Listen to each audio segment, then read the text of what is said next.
அன்பார்ந்த மாணவர்களே, தரம் 10 விஞ்ஞானத்திலே முதலாம் அலகு உயிரின ரசாயன அடிப்படை. இந்த உயிரின ரசாயன அடிப்படை என்ற அலகிலே உயிரியல் மூலக்கூறுகள் 4, அதற்கு பின்னால் நாங்கள் அசேதன மூலக்கூறுகள் என்று சொல்லி நீரையும் கனியுப்புகளையும் பார்த்தோம். மறுபடி எஞ்சியிருக்கிற இன்னும் ஒரு வகையான மூலக்கூறு தான் விட்டமின்கள். விட்டமின்களை பற்றி நாங்கள் பார்க்க போகிறோம் பிள்ளைகள். இந்த விட்டமின்கள் என்பது சேதன சேர்வை. நான் உங்களுக்கு ஏற்கனவே இதை ஞாபகப்படுத்திருப்பேன் பிள்ளை, ஞாபகம் இருக்குதா உங்களுக்கும்? சேதன சேர்வை உயிரின ரசாயன அடிப்படைக்குள்ளே நாங்கள் உயிரங்கிற உடலில் பார்க்கக்கூடிய சேதன சேர்வைகள் 5, உயிரியல் மூலக்கூறுகள் 4 சேதன சேர்வை தான். அதோட உயிரியல் மூலக்கூறாக நம்ம சொல்லாத இந்த 5ஆவதாக இருக்கிற இந்த விட்டமினும் சேதன சேர்வை தான். அப்போ மொத்தத்தில் நாங்கள் உயிரங்கின்ற உடலில் 8 விதமான சேர்வைகளை பற்றி படிக்கிறோம். உயிரின ரசாயன அடிப்படைக்குள்ள 8 விதமான சேர்வைகளை படிக்கிறோம். 5 சேதன சேர்வை, 3 அசேதன சேர்வை. அதில் நீர், கனிப்பு, வாயுக்களை பற்றி நான் டீப்பாக படிக்கல, ஆனால் அதை ஒரு அசேதன சேர்வைன்னு படிச்சிருக்கோம். 5 சேதன சேர்வையில் 1 விட்டமின், மற்ற 4 உயிரியல் மூலக்கூறு. அந்த உயிரியல் மூலக்கூறு 4 தான் carbohydrate, protein, lipid, nucleic acid. இப்போ உங்களுக்கு பேசிக்கான ஒரு பிக்சர் உண்டு உங்களுக்கு இப்போ இந்த வீடியோக்களை தொடர்ந்து பார்த்தவங்களுக்கு கிடைச்சிருக்கும்னு நினைக்கிறேன், இல்லையா பிள்ளைகள்? ரைட். இப்போ வருவோம். விட்டமின்கள் என்பது சேதன சேர்வைகளாகும். இவை உயிர் ரசாயன தாக்கங்களுக்கு முக்கியமானவை. விட்டமின்கள் நீரில் கரையும் இயல்பை அடிப்படையாக கொண்டு அவற்றை 2ஆக வகைப்படுத்தலாம். விட்டமின்களை 2ஆக வகைப்படுத்துகிறோம். அது தண்ணியில் கரையுதா கரையில்லையான்றதை அடிப்படையாக கொண்டு, தண்ணியில் கரையுதா கரையில்லையான்றதை அடிப்படையாக கொண்டு விட்டமின்களை 2ஆக பிரிக்கிறோம். நீரில் கரையும் தகவுடைய விட்டமின்கள் ஒன்று பியும் சியும், அடுத்தது நீரில் கரையாத ஆனால் கொழுப்பில் கரையும், நீரில் கரையாத கொழுப்பில் கரையும் அப்படியான விட்டமின்கள் ஏடிஇகே. அப்போ மொத்த விட்டமின்கள் எத்தனை? ஏபி, சிடி, இஎஃப்இலபிள் இகே.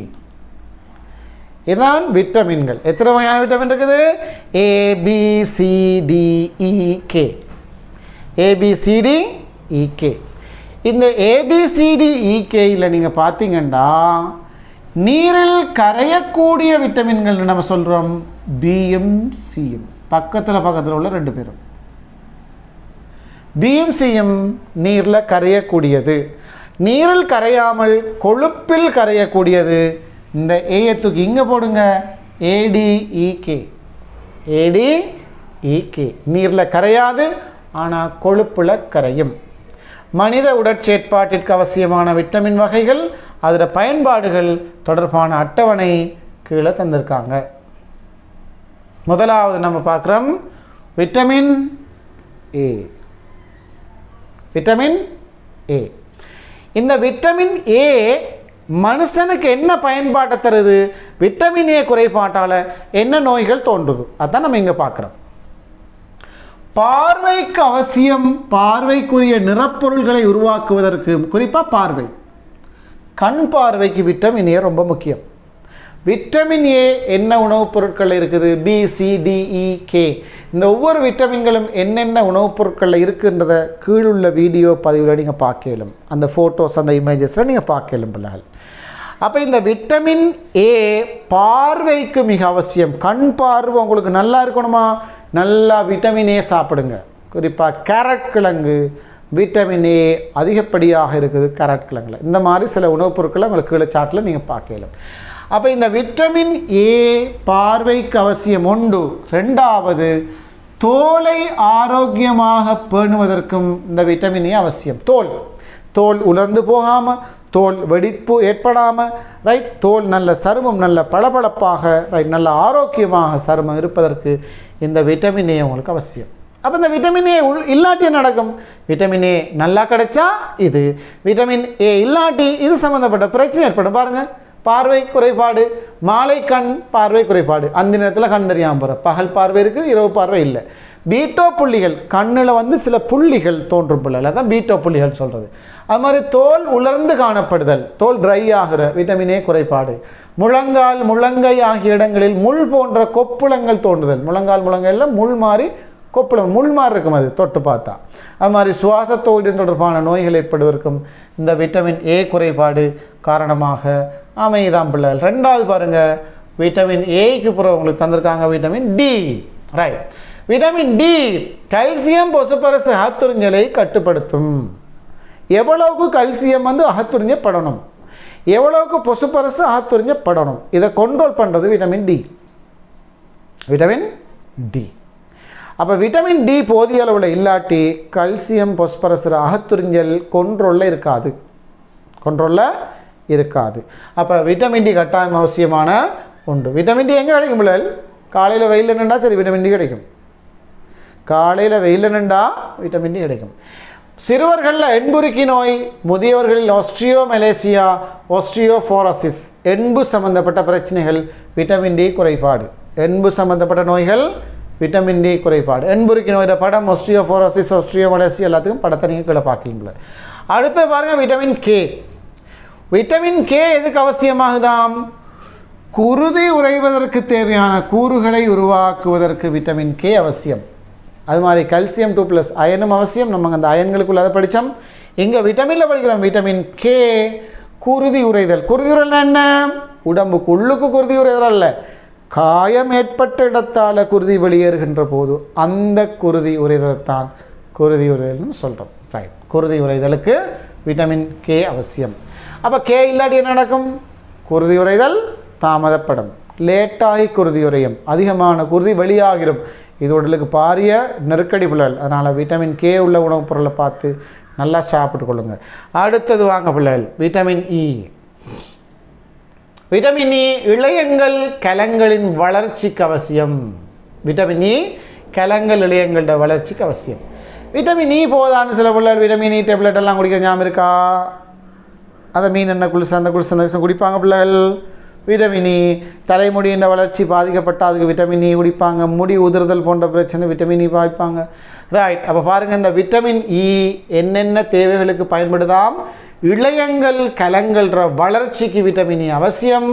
அந்த விட்டமின் இ குறைபாட்டால் என்ன பிரச்சனை ஏற்படும்டா? முதிர்ச்சிக்கு முன் குழந்தைகள் பிறக்கிற பிரச்சனை ஏற்படுமா? குறைமாத பிரசவம் சொல்லுவாங்க. குறைமாத பிரசவம் 7 மாதத்தில் 8 மாதத்தில் குழந்தை பிறக்கிறது பாதிப்பில்லையா பிள்ளைகள்? அதுக்கு விட்டமின் இ குறைபாடு காரணமாம். குழந்தை பெற்றுக்கொள்ள போகிற காலப்பகுதியில் மட்டுமில்லை பிள்ளைகள், பொதுவாகவே எல்லா சந்தர்ப்பங்களையும் போதுமான விட்டமின்கள் கனிவுப்புகளை நம்ம உள்ளெடுக்கணும். இந்த பாடத்தை உங்களுக்கு தந்திருக்கிறது வெறுமனே சோதனையில் பாஸ் ஆகிறதுக்கு இல்லை பிள்ளைகள். இதில் விட்டமின் குறைபாட்டால் என்ன பிரச்சனை ஏற்படுது, கனிவுப்பு குறைபாட்டால் என்ன பிரச்சனை ஏற்படுது, அது மாதிரி கார்போஹைட்ரேட் அதில் முக்கியத்துவம் என்ன, புரோட்டீன் முக்கியத்துவம் என்ன, கொழுப்புற முக்கியத்துவம் என்ன, கொழுப்பு கூடினா என்ன பிரச்சனை. அப்போ இதெல்லாம் படித்து எங்களோட வாழ்க்கையில் நம்ம இதை நடைமுறைப்படுத்துறதுக்கு தான் இந்த பாடத்தில் இந்த விஷயங்களை குறிப்பாக போட்டிருக்காங்க. இதுதான் ரொம்ப முக்கியம். அப்போ இந்த விட்டமின் இ போதுமான அளவில் உள்ளெடுக்கப்படணும். குறிப்பாக பெண்கள் குழந்தை முதிர்ச்சிக்கு முன்னாடி பிறக்கிறத தடுக்கணுமா இருந்தால் அதுக்கு விட்டமின் இ போதுமான அளவுக்கு அவங்களோட உடம்புல இருக்கணும். அது மாதிரி செங்குருதி கலங்கள் அழிவடையும் வீதம் அதிகரிக்குதாம் இந்த விட்டமின் இ குறைபாட்டால். செங்குளியங்கள் என்ன செய்யும்? ஆர்பிசி ஈரலில் எண்பு மச்சையில் அழிக்கப்படும் இல்லையா? ரைட், அப்போ இந்த ஈரலில் அழிக்கப்படுற நேரத்தில் அந்த விட்டமின் இ குறைபாடு இருந்தால் அவங்களோட செங்குளியங்கள் அதிகமாக அழிஞ்சு போயிருமா. செங்குளியங்கள் அதிகம் அழியக்கூடாது இல்லையா? அளவுக்கு உற்பத்தியாகணும், உற்பத்தியாகிற அளவுக்கு அழியணும். ஆனால் கூடுதல் அழியுமா விட்டமின் இ பாதிப்பால், இ இல்லாட்டி. அப்போ விட்டமின் இ கட்டாயம். அது மாதிரி கலப்பிரிவு தாமதமாதல், கலங்கள் பிரிவடைஞ்சு வளர்ச்சி நடக்கிறது, அந்த வளர்ச்சியில் கலப்பிரிவு தாமதமடைதான் விட்டமின் இ இல்லாட்டி. இனப்பெருக்கம் செய்யும் ஆற்றல் குறைவடைதல், மலட்டுத்தன்மை ஏற்படுதல், ரொம்ப டேஞ்சரான விஷயம். அடுத்த சந்ததியை பெருக்கிக் கொள்ள முடியாமல் போயிடும். அப்போ இந்த மலட்டுத்தன்மைங்கிறது கடும் டேஞ்சரானது. ரைட், குழந்தை பாக்கியம் இல்லாமல் போயிடும், இனப்பெருக்கம் செய்ய முடியாமல் போயிடும். அப்போ இந்த குழந்தை பாக்கியம் இல்லாமல் போகிறதுக்கு விட்டமின் இ ரொம்ப டேஞ்சர். அதால் பிள்ளைகள் விட்டமின் இ உள்ள சாப்பாடுகளை பார்த்து நல்லா எடுத்துக்கொள்ளுங்க. ஓகே, அடுத்ததுக்கு வாங்க பிள்ளைகள், விட்டமின் சிக்கு வரணும். விட்டமின் சி தோலின் ஆரோக்கியத்திற்கு விட்டமின் சி அவசியம்.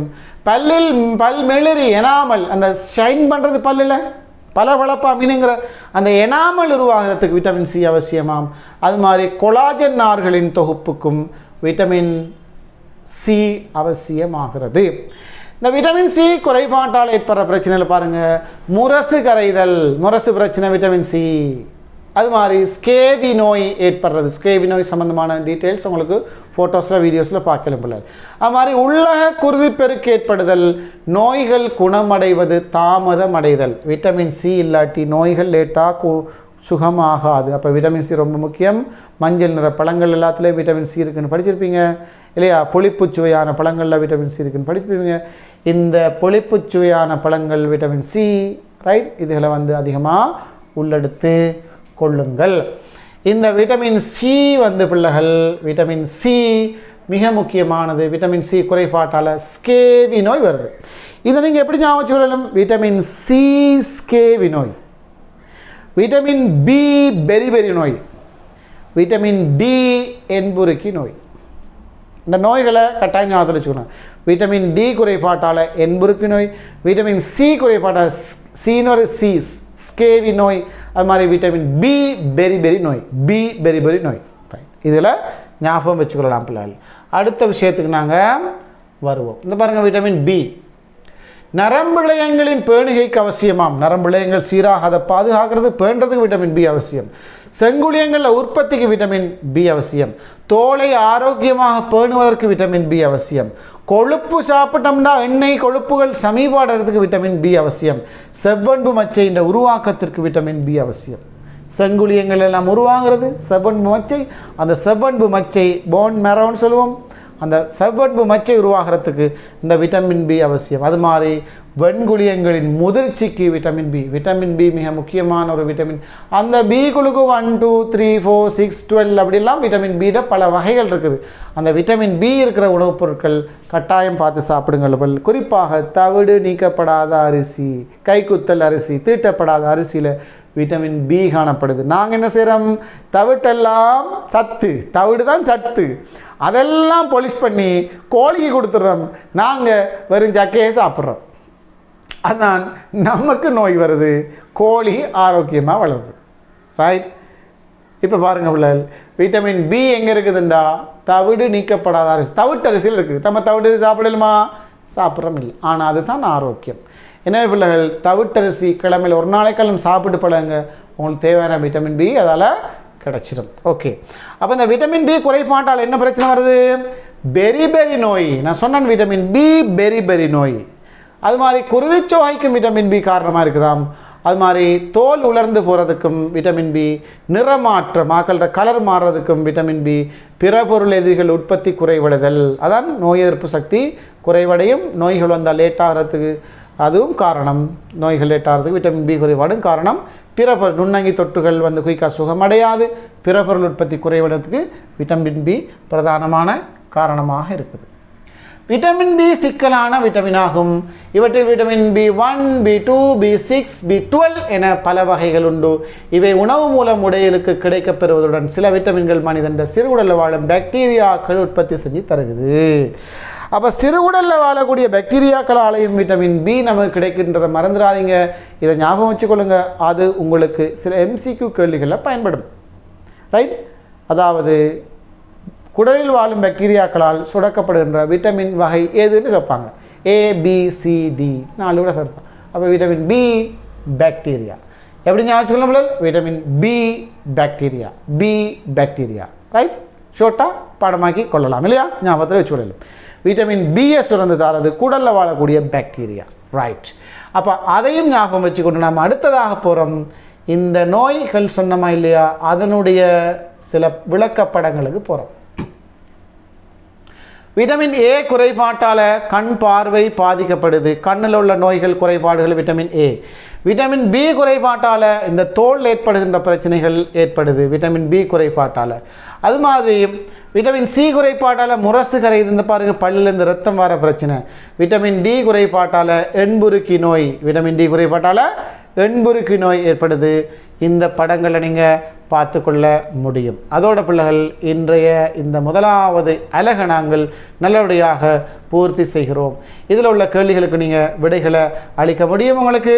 ரைட், பாருங்கள், வழங்கப்பட்டுள்ள விடைகள் மிகச்சரியான விடையை தெரிவு செய்க. மாப்பொருள் அதிகம் கொண்ட உணவு எது? எங்கே மாப்பொருள் அதிகமாக காணப்படுது? உருளைக்கிழங்கு, நிலக்கடலை, வெள்ளரிக்காய், வல்லாரை. நம்ம படிச்சிருக்கோம் கிழங்கு வகைகளில் மாப்பொருள் அதிகம் காணப்படும். அது மாதிரி ஒரு சர்க்கரைட்டு கூட்டத்தை சேர்ந்தது எது? ஃப்ரக்டோசு, சுக்ரோசு, மோல்டோசு, லாக்டோசு. கா வந்திருந்தால் கலக்டோஸுன்னு வந்திருந்தால் ஒரு சர்க்கரைட்டாக இருந்திருக்கும். கா இல்லையே, அப்போ லாக்டோஸு. அது மூணுமே இரு சர்க்கரைட்டு, அப்போ ஃப்ரக்டோஸு தான் ஒரு சர்க்கரைட்டு. விசேடமாக தாவர உணவுகளில் அடங்கியுள்ள கார்போஹைட்ரேட்.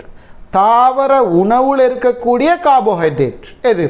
கிளைகோஜனா, மோல்டோசா, பாக்டினா, செலுலோசா. தாவர உணவுகளில் எது இருக்குது? மோல்டோஸ் சில இடங்களில் இருக்குதான், ஆனால் பெரும்பாலும் மோல்டோஸ் இல்லை பிள்ளைகள். கிளைகோஜன் விலங்குகளில் சேமிக்கணும், அப்போ அது வராது. பாக்டினுங்கிறதும் இல்லை, மோல்டோஸும் இல்லை, அப்போ செலுலோஸ். செலுலோஸு தான் தாவர உணவுகளில் அடங்கியிருக்கிற கார்போஹைட்ரேட் வகை. அடுத்து நம்ம பார்ப்போம், 4வது கேள்விக்கு வருவோம். குருதி உறைதலுக்கு அவசியமான விட்டமின் எது? நம்ம படித்தோமா இல்லையா பிள்ளைகள்? விட்டமின் ஏ பார்வை சம்மந்தப்பட்டது. விட்டமின் டி என்னது? தோல் எண்பு சம்மந்தப்பட்டது. அப்போ அந்த எண்புருக்கி நோய் விட்டமின் டி. விட்டமின் சி ஸ்கேவி நோய் சம்மந்தப்பட்ட. விட்டமின் கே தான் குருதி உறைதல், விட்டமின் கே.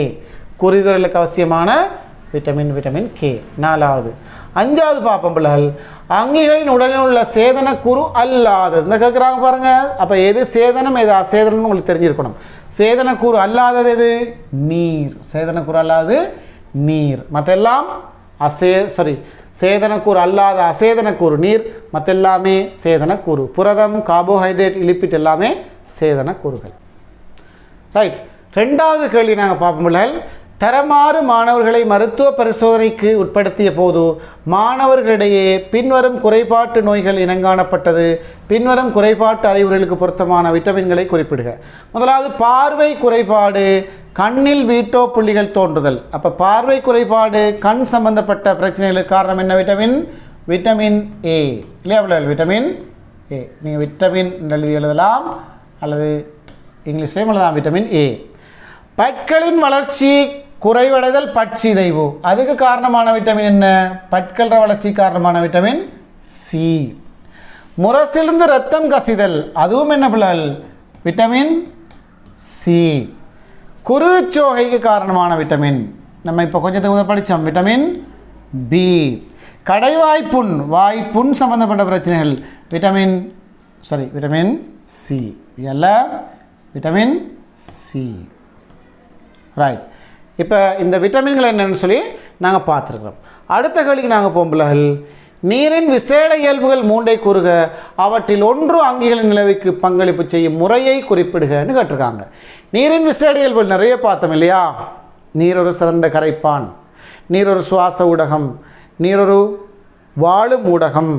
ரைட், உயிரங்கிகளில் ரசாயன அணுசேவ தாக்கங்களுக்கு நீர் ஊடகமாக தொழிற்படுது.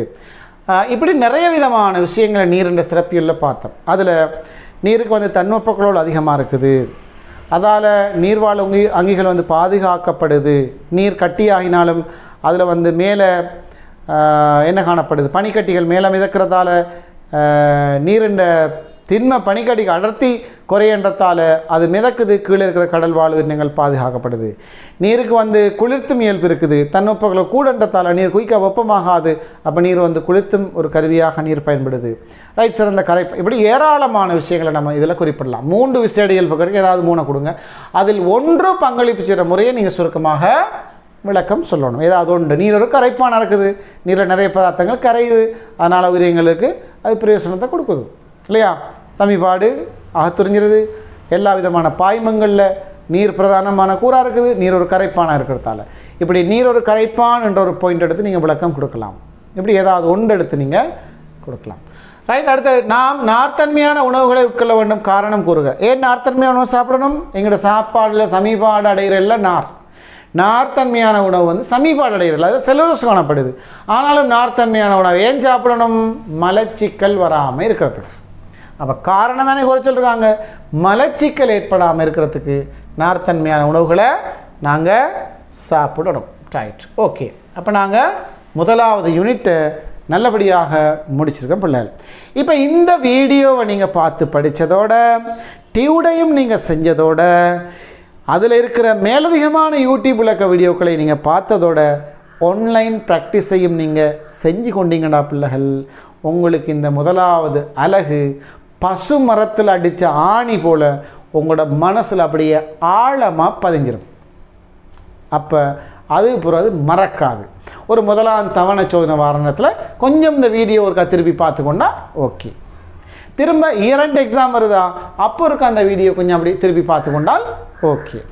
ஓஎல் எக்ஸாமுக்கு போகிறீங்களா, படித்து 4 இதோட மீட்டி ஃபைனல் பண்ணியிருப்பீங்க, எங்கேயாவது ஒரு செகண்ட் மறக்கிற மாதிரி இருக்கிறா, அந்த வீடியோ அந்த செக்ஷனை கொஞ்சம் ஓட்டி பார்த்து கொண்டீங்கன்னா ஓகே. அப்போ இப்போ பிள்ளைகள் முதலாவது அலகு உங்களுக்கு முழுமையாக உங்களோட கைகளில் இருக்குது. நீங்கள் எந்த டைமில் நினச்சாலும் படிச்சுக்கொள்ளலாம். அதே மாதிரி பிள்ளைகள் உங்களுக்கு டவுட் கிளியரன்ஸ் ஃபோரம்ன்ற உள்ளுக்கு நாங்கள் போட்டுக்கிறோம். அதில் உங்களுக்கு தேவையான டவுட்டை நீங்கள் கேட்கலும் அந்தந்த பாடத்துக்குரிய ஆசிரியர்கள் அந்தந்த டவுட்டை உங்களுக்கு கிளியர் பண்ணி தருவாங்க.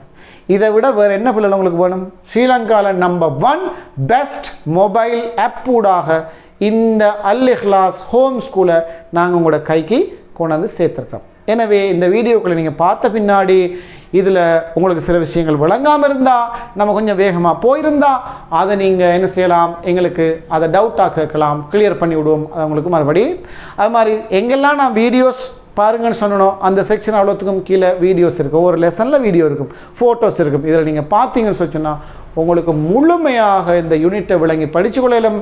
அல்ஹம்துலில்லாஹ். இந்த மாதிரி ஒவ்வொரு யூனிட்டையும் நீங்கள் படிக்கணும்டா நீங்கள் எங்களோட மொபைல் ஆப்புக்குள்ளே வரணும். மிக குறைந்த கட்டணம் தான் எடுக்கிறோம். நாங்கள் படிப்பித்து தர வீடியோ விரும்பின டைமில் உங்களுக்கு படிக்கலும், விரும்பின டைம் பார்க்க எத்தனை முறையும் மீட்டி படிக்கலும். அது மாதிரி யூடியூப் வீடியோ மேலே விளக்க வீடியோக்கள், அது மாதிரி ஆன்லைன் ப்ராக்டிஸ் அசைன்மெண்ட் டியூடர் செய்யப்படுறீங்க. இது போதாதுக்கு 5ஆவதாக நாங்கள் புதுசாக எட் பண்ணியிருக்கிறோம் பிள்ளைகள், டவுட் கிளியரன்ஸ் ஃபோரம். நீங்கள் விரும்பின நேரத்தில் டவுட்டை கேட்கலாம், அந்த சேர்மானவங்களுக்கு அந்த டவுட்டை கிளியர் பண்ணி தருவாங்க. எனவே இந்த முறையில் நீங்களும் படித்து தொடர்ந்து நீங்கள் பயணம் செஞ்சு சயின்ஸை போல மேனைய பாடங்களையும் எங்களோட ஹோம் ஸ்கூலுக்குள்ளே படித்து நீங்கள் அட்வான்ஸ் லெவலுக்கு நல்ல ரிசல்ட்ஸ் உண்டு. 9A எடுக்கணும். ஓலோன்னா 9A 9 பாடத்தில் A எடுத்து பாஸ் ஆகி அட்வான்ஸ் லெவல் நீங்கள் போகணும். அட்வான்ஸ் லெவலில் 2 வருஷத்தில் படிக்காமல் 1 வருஷத்தில் படித்து முடித்து போகக்கூடிய பாக்கியத்தை நாங்கள் இன்ஷா அல்லாஹ் இந்த மொபைல் ஆப்புகளால் ஏற்படுத்தி தருவோம். எங்களோட டார்கெட் என்னென்னா ஓஎல் சோதனையை 10ஆம் ஆண்டு எழுதணும். ரைட். 2 வருஷ சிலபஸை 1 வருஷத்தில் படிக்கணும். ஓஎல் சோதனையில் 10ஆம் ஆண்டு எழுதணும். 11ஆம் ஆண்டு படிக்காமலே அட்வான்ஸ் லெவல் ஃபஸ்ட் இயருக்கு போகணும். அட்வான்ஸ் லெவல் ஃபஸ்ட் இயரில் advance level first year syllabus, second year syllabus ரெண்டையும் படித்து அட்வான்ஸ் லெவல் ஃபஸ்ட் இயர்னா நீங்கள் ஓஎல் படிக்கிற வயசு அந்த டைமில் நீங்கள் என்ன செய்யணும், அட்வான்ஸ் லெவல் எழுதணும். எழுதி போட்டு 2 வருஷம் முன்னாடி யூனிவர்சிட்டி போய்த்து யூனிவர்சிட்டியை முடித்து கொண்டு லைஃப்பில் செட்டில் ஆகணும் இன்ஷா அல்லாஹ். அதுதான் எங்களோட மெயின் டார்கெட் இந்த மொபைல் ஆப்புக்குள்ளால். அதே நேரத்தில் வீக்கான பிள்ளைகள் என்ன செய்யலாம்னு கேட்டால், இப்போ 10ஆம் ஆண்டு பிள்ளைக்கு 9ஆம் ஆண்டு சயின்ஸ் கிளியர் இல்லையா, 9ஆம் ஆண்டுக்குரிய கோர்ஸை நீங்கள் பை பண்ணி எடுத்தீங்கன்னா 9ஆம் ஆண்டு வீடியோஸ் எல்லாத்தையும் பார்த்து திருப்தியாக தரவாக படிக்கலாம். 10ஆம் ஆண்டு படிக்கிற பிள்ளைக்கு மேத்ஸ் வந்து வீக்காக இருக்கிறீங்களா, 6, 7, 8, 9 இந்த அனைத்து வகுப்புகளில் உள்ள மேத்ஸ் லெசன்ஸும் ஒன்றொன்றை கிளியராக விளங்கப்படுத்தியிருக்கோம். டவுட்ஸை கேட்குறது சேர்மார் வெயிட்டிங்கில் இருப்பாங்க. அப்போ இந்த பாடத்தை நீங்கள் மேத்ஸையும் அதே மாதிரி இங்கிலீஷ், ஐசிடி சகல பாடங்களையும் இந்த ஹோம் ஸ்கூலுக்கு இதே செட்டப்புக்கு நாங்கள் கொண்டு வர இருக்கிறோம் இன்ஷா அல்லாஹ். எனவே நீங்கள் தொடர்ந்து எங்களோட இணைந்திருங்கள். எங்களோட யூடியூப் சேனலை சப்ஸ்கிரைப் பண்ணுங்கள். சோஷியல் மீடியாவில் கட்டாயம் ஏதாவது ஒரு வாட்ஸ்அப் குரூப்புக்குள்ளே நீங்கள் இருங்க. அதே நேரம் மொபைல் ஆப்பை நீங்கள் கூகுள் ப்ளே ஸ்டோரில் மொபைல் ஆப்பை டவுன்லோட் பண்ணி அதுக்குள்ளே ரெஜிஸ்டர், எந்த வகுப்பு 10ஆம் ஆண்டுக்கு ரெஜிஸ்டர் பண்ணி கொண்டு நீங்கள் படிக்கிறதுக்கு ரெடியாகுங்க. ஏதாவது இஷ்யூஸ் இருந்தால் வாட்ஸ்அப் இலக்கத்தால் தொடர்பு கொள்ளுங்க. இன்ஷா அல்லாஹ் உங்களுக்கு முழுமையான வழிகாட்டல் அதற்கு வழங்கப்படும். ஓகே, நாங்கள் இந்த முதலாவது அலகை வெற்றிகரமாக நிறைவு செய்திருக்கிறோம் பிள்ளைகள். அல்ஹம்துலில்லாஹ்.